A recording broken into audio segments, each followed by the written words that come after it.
Lord, salamat at ginising mo ako sa araw na ito. Lord, I thank you for this brand new day. Thank you for waking me up. Salamat at nagising ako, Panginoon. Maraming salamat sa napakagandang gising ko na ito. Tatanggapin ko po ito as another form of blessing.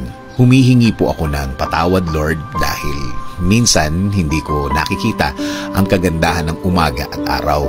Hindi ko nakikita ang mga bagay na ibinibigay niyo sa akin. Mga bagay na dapat maganda ang effect sa akin. Since na sa problema ako nakatingin, hindi ko po ito lahat nakikita. Kaya ngayon, Lord, mas magkukonsentrate ako sa mga biyaya niyo sa akin.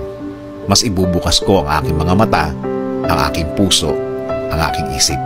Mas hahanapin ko ang kagandahan ng araw at kagandahan ng sitwasyon. Sa ganda ng mga bagay na inilalagay niyo sa aking buhay. In Jesus' name we pray. Amen.